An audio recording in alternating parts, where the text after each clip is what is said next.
In this lesson, I will show you how I sketch the flowers. And at this moment, I'm drawing a side view of the flower. So it's important to draw different views of the flowers, so front, side, and also different stages. So, for example, when there's a flower bud or a fully opened flower and so on. And in this case, I will show with a side view that this flower has a really peculiar shape. So at the back, for example, the top petals extend to form a so-called spur, spur, which is where the nectar is. And the flowers, the petals of the Nasturtium are different. So there are 5. So which means it's a zygomorphic flower because it's got a different number of petals, so an uneven number of petals, and they are different. So the top 2 petals are different from the bottom 3 petals.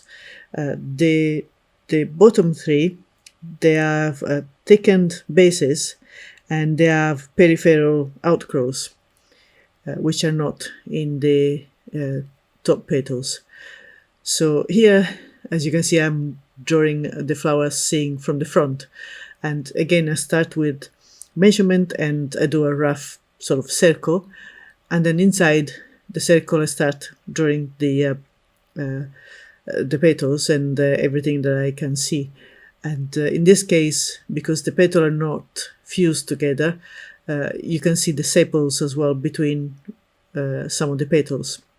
And then you can see the reproductive apparatus of the flower as well. So always try to be realistic and take measurements. It's very important to draw the different views of the flowers, but also the different parts, because when you're drawing a flower as complicated as this one, because let's face it, it's not one of the simplest flowers to draw. It's a really good idea to study it in all its parts, because then you will know the structure when you go and paint or draw your final composition. And even if you don't see some of these parts when you draw your final composition, it's important to know where everything goes, where everything is. It will help you to make the drawing more realistic.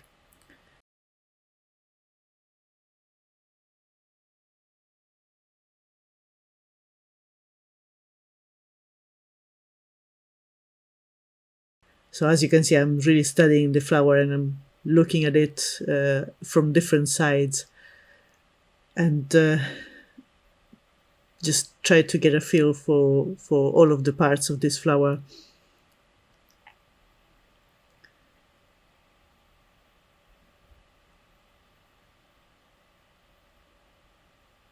And then what I do is, because the petals are different, I will draw the single petals as well. I always like to draw petals anyway, like a single petal, but in this case it's even more important, because then you have a record of the difference of the 2 petals. So this one is the one with the outgrowth, and then later on I will draw the other one, which is just the simple smooth petal. And always write down the measurements as well. And this is the sepals structure, which looks like a little star. And again, I take some measurement and do a circle first, and then inside the circle I will start drawing the sepals.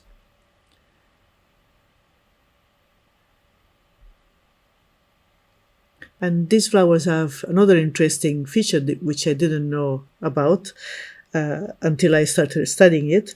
The stamens are different. I mean, they are in different sizes. So you have bigger, medium, and smaller stamens.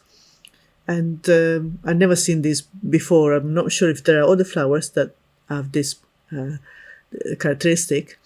But while I was drawing it, I realized that some of the stamens were much bigger than others. So I will sketch the stamens as well in a few minutes.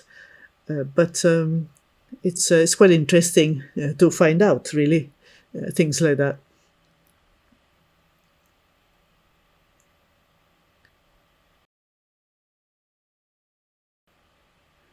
So here I'm just sketching the other petal. As you can see, it's very different from, well, not very, but quite different from the other one. It doesn't have the outgrowth and it's quite smooth.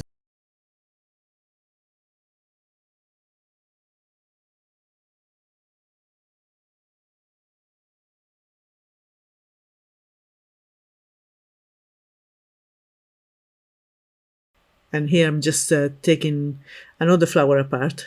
I don't really like to do that to the poor flowers, but it's important if you want to study the flower in depth.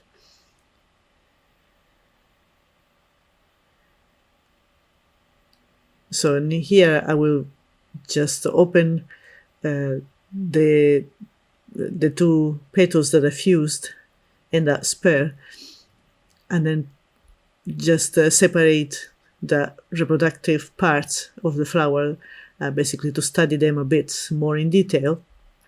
And this is when I noticed that the stamens were of different sizes, and I draw the stamens, the smaller one and the bigger one, but I normally draw them enlarged, so this time is twice the size, and I usually write ×2 next to it just to remember that this is actually twice the size of real life stamens.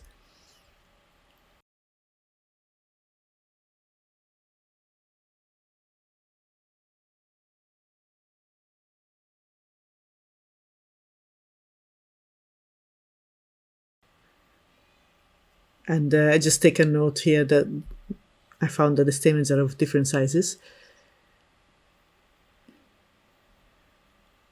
And in this particular flower, I found 2 bigger ones, 3 medium and 3 smaller ones. And then here I just take some quick sort of color studies just to have a record of this as well. So the petals are quite wrinkly, so I take pictures just to make sure that I have reference images for when I paint the final project. But I also do a very quick color study. So this is not, it's very different from the final work that I normally do. But just to have a rough idea of what the petals look like. So, and sometimes I like to do these color studies with color pencils as well. So, it's up to you. It's your sketchbook. You can do what you like if you want to try. And usually I do some pencil studies, so just graphite, which I think I will do in this page as well later on. But at the moment, I'm just jotting down this color study, and I use my 2 brushes method. So one brush to lay down the paint and the other brush to sort of soften the edges. And that's it. That's the study page. I will continue to work on this page, as I said, maybe just adding some graphite studies, but more or less this is my study page done, and then I can carry on with a final composition and a final painting. And if you liked these videos, please like and share, and don't hesitate to comment if you have any questions. And thank you for watching, and I'll see you in the next videos.